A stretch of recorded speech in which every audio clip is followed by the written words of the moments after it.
نحمده ونصلي على رسوله الكريم اما بعد فاعوذ بالله من الشيطان الرجيم رب اشرح لي صدري ويسر لي امري واحلل عقدة من لساني يفقهوا قولي ربی یسر ولا تعسر وتمم بالخیر۔ اللہ تعالیٰ کی توفیق اور اس کی رحمت سے دوسرے پارے کا آغاز کرتے ہیں۔ سَيَقُولُ السُّفَهَاءُ مِنَ النَّاسِ مَا وَلَّاهُمْ عَنْ قِبْلَتِهِمُ الَّتِي كَانُوا عَلَيْهَا۔ ان قریب نادان لوگ کہیں گے جس قبلے پر یہ تھے اس سے انہیں کس چیز نے ہٹا دیا۔ آپ کہہ دیجئے کہ مشرق و مغرب کا مالک اللہ ہی ہے، وہ جسے چاہے سیدھی راہ کی ہدایت کر دے۔ ہم نے اسی طرح تمہیں امت وسط بنایا ہے، یعنی عادل امت بنایا، تاکہ تم لوگوں پر گواہ ہو جاؤ اور رسول تم پر گواہ ہو جائیں۔ جس قبلے پر تم پہلے سے تھے اسے ہم نے صرف اس لیے مقرر کیا تھا کہ ہم جان لیں کہ رسول کا سچا تابع دار کون ہے اور کون ہے جو اپنی ایڑیوں کے بل پھر جاتا ہے۔ گو یہ کام مشکل ہے، مگر جنہیں اللہ نے ہدایت دی ہے ان پر کوئی کام مشکل نہیں ہے۔ اللہ تعالیٰ تمہارے ایمان کو ضائع نہیں کرے گا۔ اللہ تعالیٰ لوگوں کے ساتھ شفقت اور مہربانی کرنے والا ہے۔ یہ تھی آیت نمبر 142 سے 143، 142 سے 143 تک۔ ان کا ٹاپک ہے قبلہ اتحاد کے لیے ہے، عبادت کے لیے نہیں۔ ان آیات کو سمجھنے سے پہلے تھوڑی سی ہمیں ان کی ہسٹری دیکھنی پڑے گی۔ اللہ کے نبی صلی اللہ علیہ وسلم جب مکہ میں تھے، دین اسلام آ چکا تھا، 13 سال آپ کی نبوت کے دن وہاں گزر چکے۔ اس دوران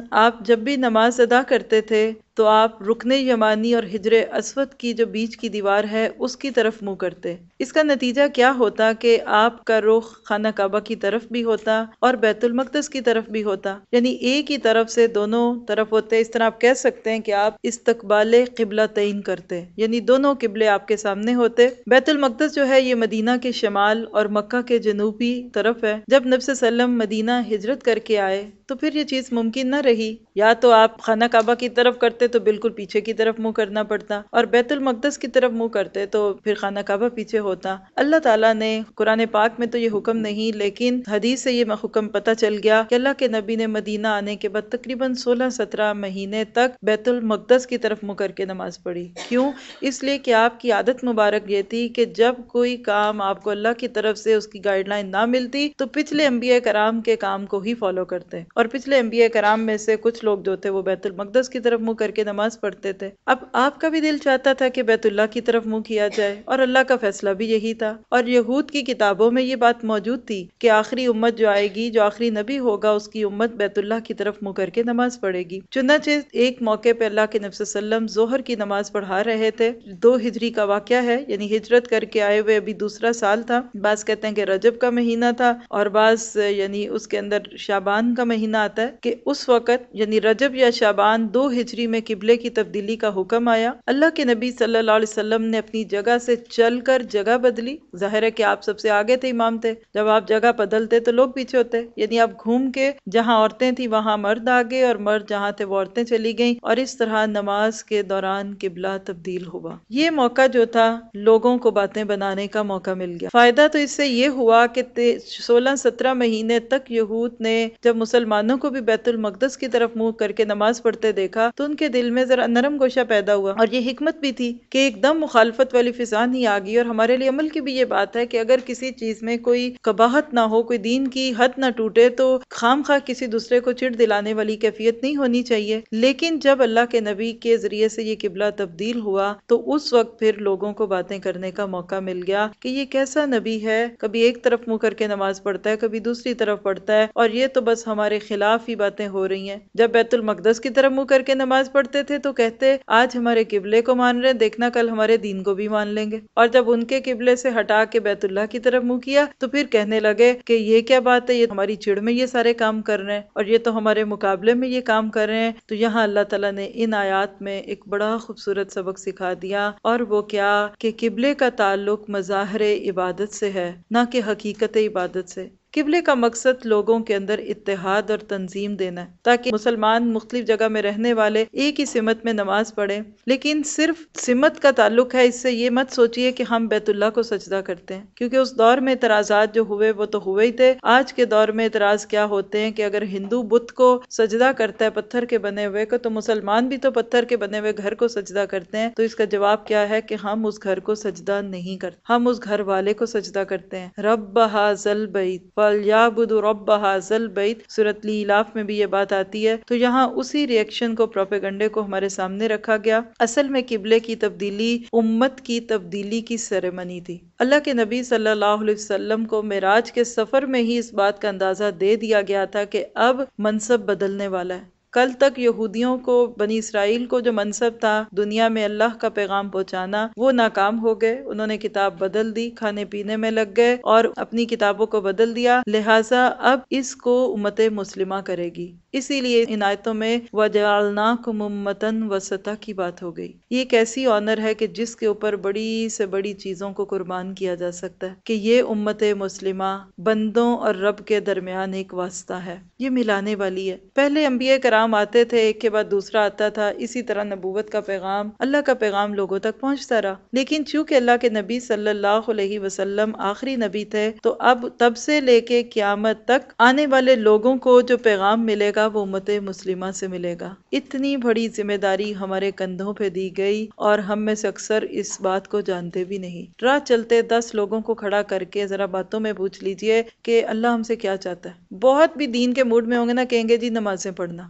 روزے رکھنا، حج کر لو، ہر سال عمرے پہ چلے جاؤ، قربانیاں کر لو۔ یہ تو نہیں چاہتا اللہ تعالیٰ، یہ تو ٹریننگ ہے، یہ تو سیشنز چلتے ہیں۔ اللہ تو چاہتا ہے کہ یہ امت اٹھے اور رب کے پیغام کو لے کے انسانیت میں پھیل جائے، لیکن وہ امت جو خود اس پیغام کو نہیں سمجھتی، وہ دوسرے کو کہاں پہنچائے گی؟ ایک مقصد ہے انسانوں کا، وہ تو ہے رب کے بنے، لیکن ایک مقصد ہے انسانوں کا، اور اسی کا ادھر ذکر کر دیا گیا کہ وہ لوگ جو اس منصب کو ادا کریں گے، ایسے ہی لوگ امت وسط بنیں گے۔ اللہ تعالیٰ نے رسالت کی زنجیر میں فرشتوں اور رسول کے درمیان میں ایک تیسری کڑی کا اضافہ کر دیا جو امت مسلمہ کی صورت میں تھی۔ اور امت کہتے ہی ہم مقصد لوگوں کو ہیں، ہم خیال لوگ، رنگ، قومیت اور نسل کی بنیاد پہ امتیں نہیں بنتی۔ یہ نعرہ بھی ایک شرک کا نعرہ ہے، وطنیت کا نعرہ، قومیت کا نعرہ، رنگ اور نسل کا نعرہ۔ اور تکلیف ہوتی ہے جب ہم لوگوں کے زبان سے سنتے ہیں یہ پاکستانیوں کی مسجد ہے، یہ صومالیوں کی مسجد ہے، یہ عربوں کی مسجد ہے، یہ بنگالیوں کی مسجد ہے۔ یہ کیا کیا آپ نے؟ آپ تو خود ہی ٹوٹ گئے، آپ تو امت بنے ہی نہیں، آپ نے لوگوں کو پھر انہی ناموں میں الجھا دیا۔ اللہ کے نبی نے کبھی نہیں کہا تھا یہ مہاجروں کی مسجد ہے اور یہ انصار کی مسجد ہے، یہ اوس کی مسجد ہے، یہ خزرج کی مسجد ہے۔ لیکن تفرقے بازی نے ہمارا ذہن اتنا کھول گھٹ کے رکھ دیا کہ آج پھر ہم امت بننے کے بجائے ایک بھیڑ بنے ہوئے ہیں۔ اس وقت کرنے کا کام یہی ہے کہ ہمیں دیکھنا ہے کہ کیا واقعی ہم یہ کام کر رہے ہیں۔ ذرا اپنے آپ سے ہم سارے پوچھیں، کیا ہم نے لوگوں کو رب سے جوڑ دیا؟ اور اس کی دلیل آپ کو دنیا کے نقشے پہ لکھی ہوگی، خود ہی پتہ چل جائے گا۔ اور جوڑا کیوں نہیں؟ اس لیے کہ جوڑنے کے لیے خود جڑنا پڑتا ہے، اور خود جڑنے کو اس لیے تیار نہیں کہ کمٹمنٹ کرنی پڑتی ہے۔ ہم دنیا کی تعلیم کے لیے 10-10 20-20 سال اپنے آپ کو اور اپنی اولادوں کو اس اداروں میں بھیج سکتے ہیں۔ جہاں کلام کی بات آتی ہے ہم اس کے لیے 1-2 گھنٹے کی کمٹمنٹ کے لیے تیار نہیں۔ ہم 20 کتابیں خرید لیتے ہیں، ہمارے پاس بچوں کے لیے کتنے بڑے بڑے ایسے اسباب موجود ہوں گے، لیکن جہاں دین کی بات آتی ہے ہم کہتے ہیں اس کی ضرورت نہیں ہے۔ ایک چیز آ گئی ہے ہمارے پاس، اب اس کے بعد ہمیں دوسری کی ضرورت نہیں ہے۔ ہم ہر سال جب رمضان کی تیاری کرتے ہیں تو اپنے گھر میں وہ بک لیٹس اور وہ کتابیں جو ہمیں ادھر ادھر سے مل جاتی ہیں ان کو بھی اٹھا کے مسجد میں رکھا دیتے ہیں کہ مسجد والوں یہ تم پڑھو، تم فارغ ہو۔ ایسی امت پھر کیسے جڑے گی؟ پھر ان آیتوں میں اللہ تعالیٰ نے نماز کی بھی اہمیت بتا دی اور ایمان کے لفظ سے بتا دیا کہ نماز نہیں تو ایمان نہیں، اور اللہ تعالیٰ نے یہاں مائنڈ سیٹنگ کر دی۔ کوئی نہیں بولا، اس منظر کو ذرا تصور میں تو لائیے، نماز کے دوران قبلہ بدل رہا ہے۔ آج ہوتے نا تو وہاں لڑائیاں شروع ہو چکی ہوتی اور اس امام صاحب کو مسجد سے نکال دینے والی کیفیت ہوتی۔ ایک سوال نہیں، صحابہ کرام ان کویسچننگ مائنڈ رکھتے تھے، سوال نہیں کرتے تھے، سمعنا واطعنا، وہ پھر پڑے، اس لیے کہ بندہ مومن کا دل تو ایک کمپس کی طرح ہے، اس کو جدھر موڑو وہ مڑ جاتا ہے۔ میرے رب نے کہا ٹھیک ہے، اذ قال لہ ربہ اسلم قال اسلمت لرب العالمین۔ تو اللہ تعالیٰ ہمیں امت بنا دے اور ہم واقعی اس منصب کو جو اللہ نے ہمیں دیا اس کو ادا کرنے والے بن جائیں۔ ہم بظاہر جو مظاہر ہیں اس میں اٹکنے کی بجائے دین کی روح کو لے لیں اور جدھر اللہ کا حکم آئے ہم ادھر مڑنے والے ہو جائیں۔ اب آگے سے وہ آیتیں آتی ہیں کہ جس میں پھر حکم آیا تھا قبلے کی تبدیلی کا۔ قد نرى تقلب وجهك في السماء، ہم آپ کے چہرے کو بار بار اس آسمان کی طرف اٹھتے ہوئے دیکھ رہے ہیں۔ اب ہم آپ کو اس قبلے کی طرف متوجہ کریں گے جس سے آپ خوش ہو جائیں گے۔ آپ اپنا منہ مسجد حرام کی طرف پھیر لیں، آپ جہاں کہیں بھی ہوں اپنا منہ اسی کی طرف پھیرا کریں۔ اہل کتاب کو اس بات کے اللہ کی طرف سے برحق ہونے کا قطعی علم ہے، اللہ تعالیٰ ان اعمال سے غافل نہیں جو یہ کرتے ہیں۔ اور اگرچہ آپ اہل کتاب کو تمام دلیلیں دے دیں لیکن وہ آپ کے قبلے کی پیروی نہیں کریں گے اور نہ آپ ان کے قبلے کو ماننے والے ہیں اور نہ یہ آپس میں ایک دوسرے کے قبلے کو ماننے والے ہیں۔ اور اگر آپ باوجود اس کے کہ آپ کے پاس علم آ چکا پھر بھی ان کی خواہشوں کے پیچھے لگ جائیں تو بالیقین آپ بھی ظالموں میں سے ہو جائیں گے۔ الذین آتیناہم الکتاب، جنہیں ہم نے کتاب دی وہ تو اسے ایسا پہچانتے ہیں جیسے کوئی اپنے بچوں کو پہچانے۔ ان کی ایک جماعت حق کو پہچان کر پھر چھپاتی ہے۔ الحق من ربک، آپ کے رب کی طرف سے یہ سراسر حق ہے، خبردار آپ شک کرنے والوں میں سے نہ ہو جائیں۔ یہ تھی آیت نمبر 144 سے 147، 144 سے 147۔ اس کا عنوان کیا ہے؟ قبلہ بدلا، امام بدل گئے۔ قبلے کی تبدیلی کا ان آیات میں ذکر ہے اور یہود کے نبی صلی اللہ علیہ وسلم کو پہچاننے کا بھی ذکر ہے۔ آج بھی ایسا ہی ہوتا ہے، کچھ ایسی حقیقتیں ہوتی ہیں جس کو انسان کا دل مان جاتا ہے، کسی کی صداقت کسی کی سچائی کو انسان مان جاتے ہیں، لیکن بعض تعصبات سامنے آنے لگتے ہیں، بعض ناموں کی محبت یا بعض پابندیاں انسان کو اس چیز سے فائدہ اٹھانے والا نہیں بنا دیتے۔ اللہ کے نبی کے ذریعے جو قبلہ تبدیل ہوا اس نے ہمیں ایک پیغام دیا اور وہ کیا ہے کہ تم اپنی زندگیوں کے قبلے بھی بدلو۔ جس طرح نماز پڑھتے ہوئے قبلہ پوچھتے ہو اور اس میں انچوں کے ساتھ ناپتے ہو اور اگر ذرا کوئی 19-20 ادھر سے ادھر ہو جائے تو تم فتوے دینے لگتے ہو کہ تمہاری نماز نہیں ہوئی، تو پھر ذرا اپنی نمازوں کے قبلوں کے ساتھ ساتھ اپنی تجارت کے قبلے بھی تو دیکھو، اپنی شادیوں کے قبلے بھی تو دیکھو، اپنے بچوں کی تربیت کے قبلے بھی تو دیکھو۔ ہر وہ چیز جس کو سامنے رکھا جائے، نماز پڑھتے ہوئے اگر خانہ کعبہ سامنے ہے تو اسی ذات نے ہمیں زندگی گزارنے کے طریقے بھی سکھائے، اس نے ہمیں ہر چیز میں رہنمائی، صرف اس نے نماز کا طریقہ نہیں سکھایا، اس نے زندگی گزارنے کا طریقہ بھی سکھایا۔ اس لیے زندگی کے اندر ہر چیز کو سامنے لے کے اللہ کی رہنمائی کے مطابق گزارنا، اس چیز کو اپنا قبلہ بنانا ہے۔ پھر اسی طرح ہم نے اس میں دیکھا کہ یعرفونہ کما یعرفون، وہ اللہ کے نبی کو پہچانتے ہیں جیسے کہ وہ اپنے بیٹوں کو پہچانتے ہیں۔ یعنی یہود کی یہ بات آتی ہے کہ وہ اللہ کے نبی کو پہچان گئے تھے لیکن مانتے نہیں تھے۔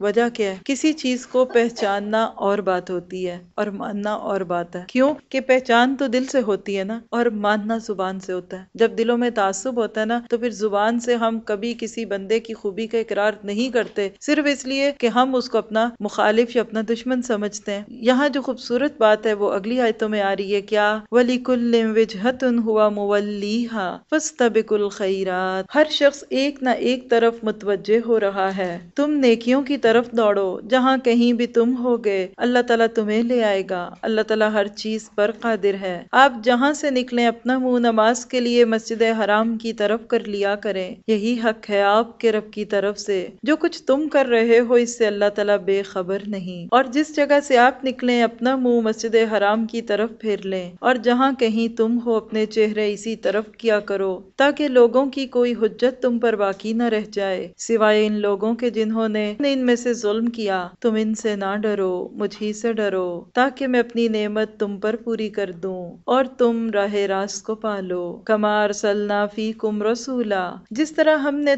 تمہیں میں سے رسول بھیجا جو ہماری آیتیں تمہارے سامنے تلاوت کرتا ہے اور تمہیں پاک کرتا ہے اور تمہیں کتاب اور حکمت اور وہ چیزیں سکھاتا ہے جن سے تم بے علم تھے، لہٰذا کیا کرو، فاذکرونی اذکرکم واشکروا لی ولا تکفرون، اس لیے تم میرا ذکر کرو میں بھی تمہیں یاد کروں گا، میری شکر گزاری کرو اور ناشکری سے بچو۔ یہ تھی آیت نمبر 148 سے 152، 148 سے 152۔ ان کا ٹاپک ہے دعائے خلیل پوری ہوئی۔ پچھلے پارے میں ہم نے دیکھا تھا کہ خانہ کعبہ کی تعمیر کے دوران حضرت ابراہیم علیہ السلام نے دعا مانگی تھی کہ ربنا وابعث فیہم رسولا، کہ اللہ ان کے اندر ایک ایسا رسول بھیج دے جو ان کو پاک کر دے اور ان کو تعلیم دے، تزکیہ کرے۔ اور ان آیتوں میں ہم نے اللہ کے نبی صلی اللہ علیہ وسلم کے آنے کی بات دیکھی۔ جو بنیادی نقطہ ہے وہ کیا ہے کہ ان جھگڑوں کو چھوڑو، کون سا قبلہ درست ہے، کون سا رخ ٹھیک ہے، مشرق ٹھیک ہے کہ مغرب ہے، اس کو چھوڑو،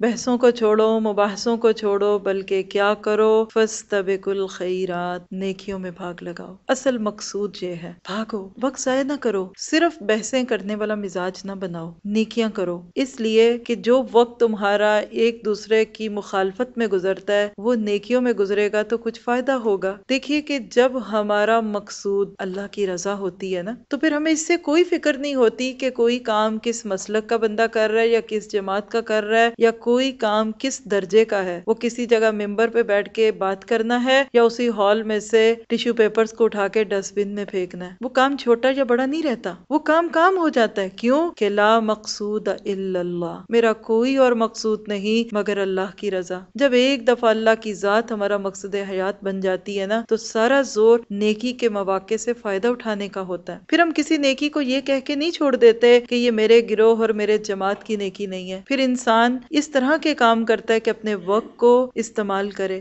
وہ ایسا نہ کرے کہ اپنے آپ کو ضائع کر دے۔ اور جب لوگ اپنے آپ کو ضائع کرنے لگتے ہیں نا، تو ان کو نیکیاں اتنی حقیر لگنے لگتی ہیں کہ کروڑوں سے قیمتی نیکیاں ان سے ضائع ہوتی ہیں، اس کی پرواہ نہیں ہوتی۔ کسی کا کچھ 10,000 کا بھی نقصان ہو جائے نا تو اس کو افسوس اور غم نہیں جاتا، لیکن نیکیوں کے کتنے موقع ہیں جو ہماری زندگی میں آتے ہیں اور ضائع ہو جاتے ہیں۔ ہم کہتے ہیں تقویٰ یہ ہے کہ انسان گناہوں سے بچے، حالانکہ تقویٰ یہ بھی ہے کہ نیکی کے موقعوں کو ڈھونڈے اور استعمال کرے۔ دن میں کتنی بار ہم اس طرح گناہگار ہو جاتے ہیں کہ نیکی کا موقع ہوتا ہے اور ہم اس کو استعمال نہیں کرتے۔ ہم اپنے لیے یہاں عمل کی بات لکھیں گے کہ میں نے شعور کے ساتھ اپنا وقت گزارنا ہے کہ کہاں نیکی کا موقع ہے اور میں اس کو پالوں۔ ڈھونڈیں گے نا، آپ کو نیکیوں کے بنڈل دکھیں گے اپنے ارد گرد، اور باشعور انسان جو ہوتا ہے وہ نیکیوں کو پا لیتا ہے۔ وہ دوسرے کا انتظار نہیں کرتا کہ یہی کر لے تو اچھا ہے، بلکہ وہ اس کام کو کرنا پسند کرتا ہے، اور اس طرح سے اللہ تعالیٰ پھر اس سے وہ کام کروا بھی لیتا ہے۔ اصل بات کیا ہے کہ جب انسان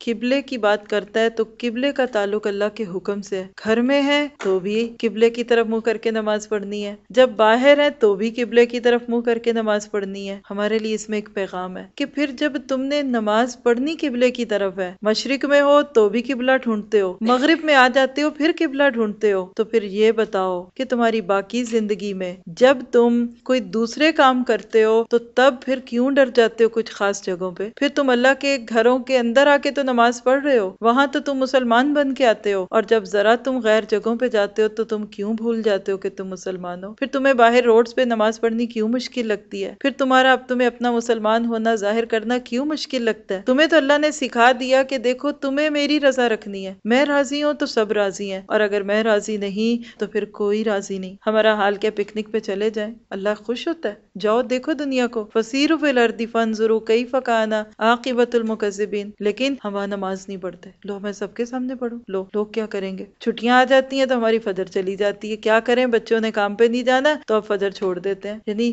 دو چیزوں کی پابندی ہر جگہ اور ہر موقع پہ اللہ تعالیٰ چاہتا ہے، ایک نماز اور ایک شریعت۔ نماز کی پابندی تو کر ہی لیتے ہیں کچھ نہ کچھ جب عادت پڑی ہوتی ہے، لیکن شریعت کی پابندی یہ بہت لازمی ہے، اس کی طرف توجہ کرنے کی ضرورت ہے۔ اور آخری آیتیں جو اس حصے میں تھیں، فَاذْكُرُونِي أَذْكُرْكُمْ وَاشْكُرُوا لِي وَلَا تَكْفُرُونَ، تم مجھے یاد رکھو میں تمہیں یاد رکھوں گا، تم میرا شکر ادا کرو میرا کفر نہ کرو۔ اتنی پیاری بات رب نے کہہ دی کہ اگر کسی کو تھوڑی سی تھکن بھی ہوئی ہوگی نا تو وہ اتر جانی چاہیے۔ پورا یقین رکھیے کہ اگر اس وقت آپ اللہ کو یاد کر رہے ہیں تو اللہ بھی آپ کو یاد کر رہا ہے۔ حدیث کا مفہوم ہے کہ جب میرا بندہ مجھے تنہائی میں یاد کرتا ہے تو میں بھی اس کو تنہائی میں یاد کرتا ہوں، بندہ مجھے دل میں یاد کرتا ہے تو میں اس کو دل میں یاد کرتا ہوں، جب وہ لوگوں کے بیچ میں یاد کرتا ہے تو میں ان سے اچھی ایک جماعت کے بیچ میں یعنی فرشتوں میں اس کا تذکرہ کرتا ہوں۔ آپ نہیں جانتے نہ جانے کس کس کا نام اللہ نے اس وقت فرشتوں کے آگے لیا ہوگا۔ وہ دیکھو فاطمہ کو، وہ دیکھو سریا کو، وہ دیکھو فلاں کو، وہ دیکھو فلاں کو، یہ اللہ کے لیے بیٹھی ہے۔ قرآن تو بہترین ذکر ہے، اس کو تو خود قرآن پاک میں ذکر کہا گیا، اِنَّا نَحْنُ نَزَّلْنَا الذِّکْرَ، سورہ زاریات کی آیت ہے۔ تو اللہ سے محبت، اللہ کا ذکر، تذکرہ، یہ انسان کی زندگی کے اندر چاشنی لاتا ہے، اور اسی کی ضرورت ہے۔ بندے کو اتنی اللہ سے محبت ہو جائے کہ اٹھتے بیٹھتے چلتے پھرتے ہر لمحے اللہ کو یاد کرے، اور یہ جو اللہ کا ذکر، اللہ کی یاد، اللہ کا شکر، یہ پھر انسان کا تعلق جوڑ دیتا ہے اللہ سے۔ جس سے محبت ہوتی ہے پھر انسان اس کا تذکرہ کرتا رہتا ہے، اور اللہ تعالی ہمیں اپنی یاد میں جینے والا اور اپنی یاد میں مرنے والا بنا دے۔ یا ایھا الذین آمنوا استعینوا بالصبر والصلاۃ ان اللہ مع الصابرین۔ یہاں سے آگے اب سورۃ بقرہ کا وہ حصہ شروع ہوتا ہے جہاں امت مسلمہ کو خطاب کیا جا رہا ہے۔ قبلے کی تبدیلی کے بعد اب یہاں خطاب امت مسلمہ سے۔ اتنے پیارے احکامات ہیں اس کے بعد پارے کے آخر تک کہ امت کو امت وسط بنانے میں بہترین مدد دیتے ہیں۔ کیا ہے ان کا ترجمہ؟ یا ایھا الذین آمنوا، اے لوگو جو ایمان لائے ہو، صبر اور نماز کے ذریعے مدد چاہو۔ اللہ تعالیٰ صبر والوں کا ساتھ دیتا ہے، اور اللہ کی راہ کے شہیدوں کو مردہ نہ کہو، وہ زندہ ہیں لیکن تم نہیں سمجھتے، اور ہم کسی نہ کسی طرح تمہاری آزمائش ضرور کریں گے، دشمن کے ڈر سے، بھوک پیاس سے، مال و جان اور پھلوں کی کمی سے، اور ان صبر کرنے والوں کو خوشخبری دے دیں۔ انہیں جب کوئی مصیبت آتی ہے تو کہہ دیا کرتے ہیں کہ ہم تو خود اللہ کی ملکیت ہیں اور ہم اسی کی طرف لوٹنے والے ہیں، ان پر ان کے رب کی نوازشیں ہیں اور رحمتیں ہیں، اور یہی لوگ ہیں ہدایت پانے والے۔ یہ تھی آیت نمبر 153 سے 157، 153 to 157۔ اس کا عنوان ہے اپنے دکھ اپنے رب کو سناؤ۔ صبر کیا ہوتا ہے؟ ان آیات میں صبر کی بات ہوئی۔ صبر ہے دل کو مایوسی سے اور زبان کو شکوے شکایت سے بچانے کا نام۔ اگر دل مایوس ہے نا اور زبان شکوے کرتی ہے تو صبر کے لیول سے نیچے گر گئے۔ یہاں خاص طور پہ ایک صبر کی بات ہے، اور وہ کون سا صبر ہے؟ دین کا نفاذ۔ پیچھے امت کو امت وسط بنایا گیا، ذمہ داری دی گئی، دعوت حق کی ترویج دنیا میں پھیلانے کی بات، اور یہاں اب اس کے قائم رہنے کا طریقہ بتایا گیا۔ مشکلیں تو آئیں گی لیکن ان مشکلوں میں مدد لینی ہے صبر اور شکر سے۔ کب؟ جب دین نافذ کرنا پڑتا ہے اپنی ذات پر، اپنے گھر پہ، اپنے خاندان اور ارد گرد جہاں آپ دین پھیلانا چاہیں گے نا، وہاں آپ کو آزمائش کن حالات سے واسطہ پیش آئے گا۔ ایسے وقت میں اگر کوئی پیچھے ہٹ جاتا ہے نا تو وہ اس بات کا یقین کر دلاتا ہے کہ میں اصل میں اس قابل نہیں تھا، میں کچا گھڑا تھا۔ ہم کوئی برتن لیتے ہیں تو ٹھوک بجا کے لیتے ہیں کہ یہ اندر سے ٹوٹا ہوا تو نہیں ہے، کریک تو نہیں ہے۔ اسی طرح اللہ اپنے راستے میں آنے والوں کو ٹھوک بجا کے دیکھتا ہے۔ اخلاص ہے؟ سن سنا کے تو نہیں آ گئے، باتوں میں آ تو نہیں گئے؟ کون سچی تڑپ رکھتا ہے میری بات کو سننے کی؟ کون سچے دل سے میرے دین کو پھیلانا چاہتا ہے؟ جب آپ نیکی کی نیت کریں گے فوراً آپ پہ آزمائشیں آئیں گی، آپ بڑے خوش ہوتے ہیں آج نیکی کا موقع کیا، دیکھنا آج تو بس میرے گھر میں آسمان سے کوئی خزانے برسیں گے، پتہ چلتا ہے گھر میں چوری ہو گئی۔ آپ کہتے ہیں یہ کیا ہوا؟ اللہ نے آپ کو آزمایا۔ وَلَنَبْلُوَنَّكُمْ بِشَيْءٍ مِّنَ الْخَوْفِ وَالْجُوعِ۔ آزمائش شرط ہے، اور اللہ تعالیٰ اپنے ہی لوگوں کو آزماتا ہے۔ ہم کس کو تکلیف دیتے ہیں؟ جس سے کوئی تعلق ہوتا ہے نا، یعنی آپ بیٹھے ہو کس کو کہیں گے چائے بنا دو، جس سے آپ کو امید ہوگی نا؟ آپ کس کے پاس جا کے اس کے گھر رہیں گے حالانکہ آپ کو پتا ہے آپ کے جانے سے اس کو تکلیف ہے؟ جس سے آپ کو محبت ہوگی۔ اپنوں کے گھر میں رہتے ہیں نا، ماں بچوں کے، بچے ماں باپ کے گھروں میں آتے ہیں نا، کیوں آتے ہیں؟ کہ ان کو پتا ہے کہ تکلیف بھی ہوگی پھر بھی خوش ہوں گے۔ آپ اپنا کام اس کو دیتے ہیں جس سے آپ کا کوئی تعلق ہے، اللہ بھی اپنے کام اس کو دیتا ہے جس سے اللہ کو تعلق ہے اور جس سے اللہ خیر چاہتا ہے۔ اور جتنی اللہ کے راستے میں مشکلات آئیں، یہ اس بات کی دلیل ہے کہ اللہ نے سودا قبول کر لیا۔ یہ پیمنٹس آتی ہیں اللہ کے راستے کی، جو مشکلات ہیں نا، یہ اسی طرح جیسے آپ کوئی سودا کرتے ہیں نا گھر کا، پھر اس کے بعد آپ فرسٹ پیمنٹ دیتے ہیں، پھر دوسری پیمنٹ دیتے ہیں، اس کا مطلب کہ ڈیل اسٹل گوئنگ آن، چل رہی ہے۔ اب یہ ایک وقت آئے گا کہ یہ گھر جو ہے آپ کا ہو جائے گا۔ اسی طرح اللہ تعالیٰ ایمان والے کو جنت کے گھر کی دعوت دیتے ہیں۔ ان اللہ اشتری من المؤمنین، آگے ہم پڑھیں گے سورۃ توبہ میں جا کے کہ اللہ مومنوں سے ان کی جانیں اور مال خریدتا ہے، پھر وہ دیکھنا چاہتا ہے کہ یہ پکے ہیں کہ نہیں، یہ سچے ہیں کہ نہیں، تو مشکل ہوتی ہے، اور اس مشکل پہ جو جم جاتا ہے بس سمجھ لیجئے وہی ہے اللہ کے کام کا بندہ۔ اور اصل بات یہ ہے کہ امتحان کے پرچوں میں سب سے مشکل پرچہ صبر کا پرچہ ہے۔ جو اس کو حل کر لے گا نا وہ فرسٹ گریڈ پہ آ جائے گا۔ صرف ایک خوبی یہاں سے لے کے اٹھیں کہ آج میں نے صبر کرنا ہے۔ میں کہتی ہوں صبر جتنی بڑی نشانی ہے نا اللہ کی، اتنی بڑی کوئی نہیں. صحیح بخاری کی روایت یاد آ گئی کہ اللہ اپنی ہر نعمت دوسروں کو دے دیتا ہے، لیکن ایک خاص نعمت ہے جو ہر ایک کو نہیں دیتا، اور وہ صبر کی نعمت ہے. کیونکہ جس کو صبر آ گیا اس کو آپ کیا کہیں گے؟ جو پہلی خوش ہے آپ اس کو کیا کہیں گے کہ یہ نہ کرو تو یہ ہو جائے گا، وہ کہے گا اوکے. یہ ہو جائے گا اوکے، یہ ہو جائے گا تو کیا تو کیا. یعنی جو ماننے کو تیار ہے، پھر آپ اس کو کہاں پہ تنگ کریں گے؟ تو اصل بات یہ ہے کہ ہمارے اندر صبر آ جائے. اور صبر کے عموماً دو ہی محرکات ہوتے ہیں، یعنی دو چیزیں ہیں جو انسان کی زندگی میں صبر لاتی ہیں. ایک تو یہ ہے کہ اس دنیا میں اللہ کے کام کے بعد کی لذت، سکون اور خوشی کا احساس. اس مشکل میں بھی لذت ہے. حضرت ابراہیم علیہ السلام کا ایک قول ملتا ہے، کہتے ہیں کہ وہ دن جو میں نے نمرود کی جلائی ہوئی آگ میں گزارے وہ میری زندگی کے بہترین دن تھے. کیوں؟ استعین بالصبر والصلاۃ. اللہ کے راستے میں جو مشکلات آتی ہیں نا اس کے اندر ٹھنڈک بھی آتی ہے. اور اسی طرح ان اللہ مع الصابرین، اللہ صبر والوں کے ساتھ ہے. دیکھیے آپ کو صبر کے بعد آپ کا رب مل جائے، آپ کو اور کیا چاہیے؟ یہ کوئی مہنگی چیز ہے؟ یہ بڑی سستی چیز ہے. صرف بات یہ ہے کہ انسان جم جائے، اور ایسے ہی وقت میں پھر وہ اپنے آپ کو جماتا ہے. مشکل پڑے تو نماز پڑھ لے، اللہ سے لپٹے. ناخوشگوار حالات کو خوشگوار حالات میں بدلنا، یہ ہے صبر.